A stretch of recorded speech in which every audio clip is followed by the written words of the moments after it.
नमस्कार, मैं पायल शुक्ला। आप सभी का स्वागत है न्यूज टंका हिंदी में। आज हमारे देश में कुछ ऐसा हुआ है जिसकी शायद आपने कल्पना भी नहीं की होगी। हमारे देश में जहां एक तरफ अतीक अहमद की मौत को शहादत का नाम दिया जा रहा है, तो वहीं पूंछ में मारे गए शहीदों को लेकर लोग चुप्पी साधे बैठे हैं। आज का हमारा ये वीडियो इसी मुद्दे को लेकर है। गौरवान्वित हो वीर गाथा गाए आसमान, शहादत पर धरती भी रोती है। एक वीर की अर्थी जब तिरंगे में लिपटी होती है। यह होती भारत माँ के लाल की शहादत। शोक में भी गर्व की अनुभूति होती है, परंतु दुख होता है जब पार्टियां शहादत पर बीजी सियासत बोती है।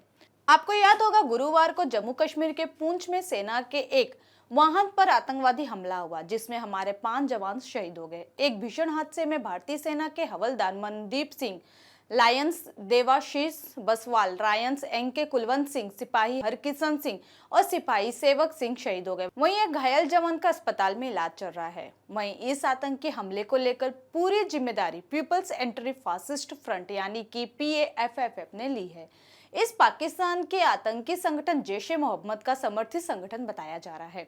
इन जवानों ने अपने जीवन का बलिदान इस देश के लिए दिया है, इस देश में रहने वाले 142 करोड़ लोगों के लिए दिया है। आज हमारे देश के लोगों को इन जवानों की शहादत पर गर्व करना चाहिए। हालांकि दुख की बात यह है कि इन शहीदों के लिए हमारे देश में कोई नारा नहीं लगा, लेकिन जिस अतीक अहमद ने दशकों तक सैकड़ों हजारों परिवारों पर अत्याचार किया, लोगों की हत्या करवाई, लूटपाट किया, उस अतीक अहमद को शहीद बताते हुए आज उसके समर्थन में न सिर्फ नारेबाजी की गई, बल्कि उसके लिए कहा गया कि वो मरा नहीं, बल्कि अब वो अमर हो गया है और वो एक शहीद है। ये घटना बिहार की राजधानी पटना की है, जहां जामा मस्जिद के बाहर जुम्मे की नमाज के बाद बड़ी संख्या में कल लोगों ने अतीक अहमद को शहीद बताते हुए उसके समर्थन में नारेबाजी की है और उन्होंने कहा कि भारत के मुसलमान अतीक की शहादत को कभी नहीं भूलेंगे। सोचने वाली बात यह है कि जो लोग अतीक अहमद को लेकर नारेबाजी कर रहे हैं, इन तमाम लोगों को पुंछ में शहीद होने वाले भारत के असली नायकों के लिए ये नारेबाजी करनी चाहिए। इन्हें हमारे देश के बहादुर जवानों को श्रद्धांजलि देनी चाहिए थी, लेकिन ये तमाम लोग अतीक अहमद के लिए आंसू बहा रहे हैं और इससे ज्यादा दुर्भाग्यपूर्ण बात इस देश के लिए कुछ और हो ही नहीं सकती।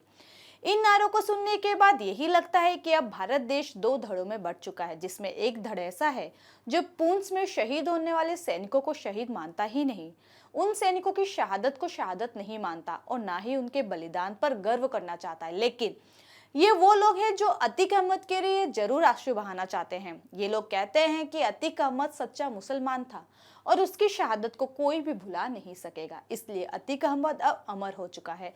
सोचने वाली बात यह है कि इन तबकों के नजरों में हमारे जवान शहीद नहीं हुए, हमारे जवान अमर नहीं हुए, बल्कि अतीक अहमद अमर हुआ है। अतीक अहमद असली शहीद है।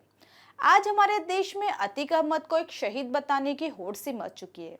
यहाँ तक कि देश के विपक्षी नेता भी अतीक अहमद के लिए कई दिनों से आंसू बहा रहे हैं। वो इसलिए क्योंकि ये नेता ये सोचते हैं कि भारत का जो मुसलमान है उसकी हमदर्दी अतीक अहमद के साथ है और अतीक के लिए हमदर्दी दिखाने से देश के तमाम मुसलमान चुनाव में उन्हें वोट दे देंगे। मानते हैं कि अतीक अहमद की मौत जिस तरह से हुई वह असंवैधानिक नहीं है, हत्या का तरीका गलत था, लेकिन इससे ये तो साबित नहीं होता कि अतीक अहमद एक शरीफ आदमी था। दुख की बात यह है कि जो विपक्षी पार्टियां अतीक अहमद के पक्ष में लगातार बोल रहे हैं, यही विपक्षी नेता पुंछ में शहीद होने वाले जवानों के लिए अब तक ना तो कोई श्रद्धांजलि दी है और ना ही एक ट्वीट भी किया है। इनमें अखिलेश यादव और मायावती जैसे नेता भी हैं, जिन्होंने अतीक अहमद की हत्या से आहत होकर तुरंत ट्वीट किया था, लेकिन पुंछ में शहीद होने वाले भारतीय सेना के जवानों के लिए इन नेताओं ने अभी तक कोई भी ट्वीट नहीं किया है। हैरानी की बात यह है कि आज अतीक अहमद को लेकर जिस तरह की बातें पटना में जुम्मे की नमाज के बाद कही गई, वही बातें अब आतंकवादी संगठन अल-कायदा भी कह रहा है। यानी पटना में नमाज के दौरान अतीक अहमद को लेकर नारेबाजी करने वाले लोग अल-कायदा की जुबान बोल रहे हैं। इन दोनों की मंशा एक जैसी है।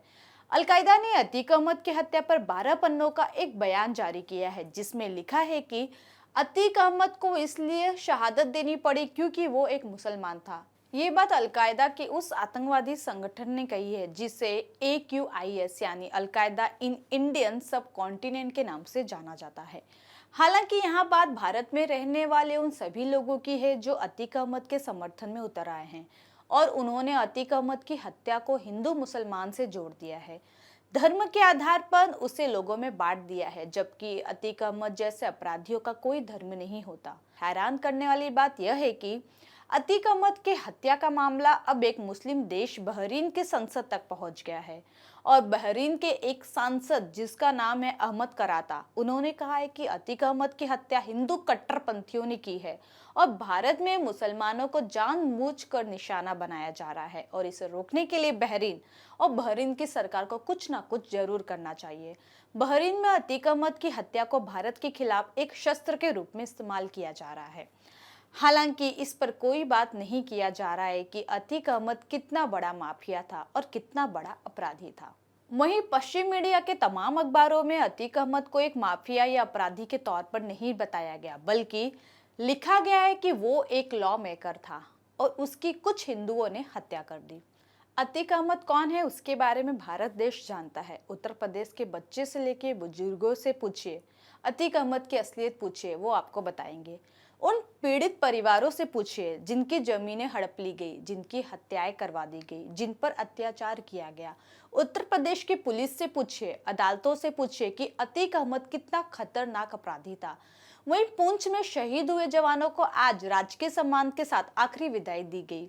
जब तिरंगे में लिपटे शहीद जवानों के पार्थिव शरीर उनके घर के दहलीज पर आते हैं, तब वो दृश्य कितना कारुणिक होता है, क्योंकि देश के लिए अपना सर्वोच्च लुटा देने वाला वो जवान वास्तव में किसी का पुत्र, किसी का पति और किसी का पिता है। कितने ही रिश्ते उस रोज बिलक बिलक कर रो रहे होते हैं।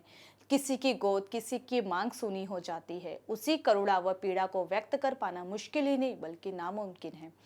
जम्मू कश्मीर में आर्टिकल 370 हटाए जाने के बाद से आतंकी हमलों में कमी दर्ज की गई है, लेकिन आतंकियों पर पूरी तरह से रोक नहीं लगाई जा सकी है। बीते 2 सालों में जम्मू कश्मीर के सिर्फ पुंछ जिले में 3 बड़े आतंकी हमले हो चुके हैं, जिसमें ताजा हमला 20 अप्रैल 2023 को भारी बारिश और कम रोशनी का फायदा उठाते हुए आतंकवादियों ने राष्ट्रीय राइफल्स यूनिट के जवानों को लेकर जा रहे एक ट्रक पर हमला कर दिया। इसमें राशन के अलावा ईंधन भी रखा हुआ था, जिसमें 5 जवान शहीद हो गए।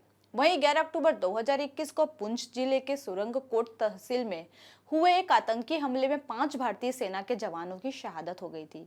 इसके कुछ दिन बाद 16 अक्टूबर 2021 को ही पुंछ जिले में फिर से एक आतंकी हमले हुए, जिनमें 4 जवान शहीद हुए थे।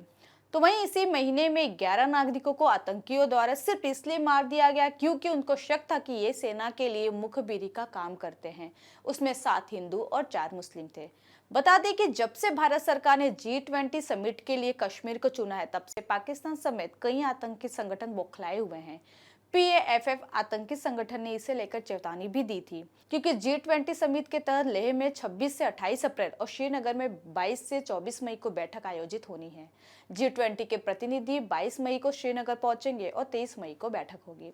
हालांकि आज अतीक अहमद के समर्थकों को कहना जरूरी है कि वो देश की रक्षा नहीं बल्कि देश में रहने वाले लोगों का अपराधी था।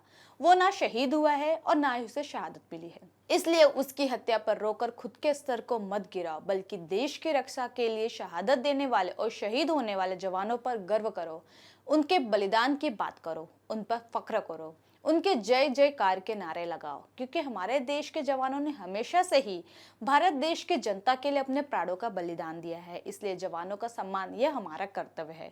कुछ वोट बैंकों को प्राप्त करने के लिए स्वयं को खत्म मत कीजिए, क्योंकि देश रक्षकों को याद करता है, भक्षकों को नहीं।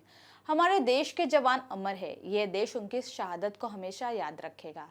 शहीद हुए सभी जवानों को न्यूज डंका टीम की तरफ से श्रद्धांजलि। पुंछ हमले में विदेशी आतंकियों का हाथ, इसे लेकर आपकी अपनी राय क्या है, हमें कमेंट सेक्शन में जरूर बताएं। साथ ही हमारे चैनल को लाइक, सब्सक्राइब और शेयर करना ना भूलें। फिलहाल के लिए इतना ही, जल्दी एक नई जानकारी के साथ पुनः उपस्थित होंगी। तब तक के लिए मुझे दीजिए इजाजत। धन्यवाद।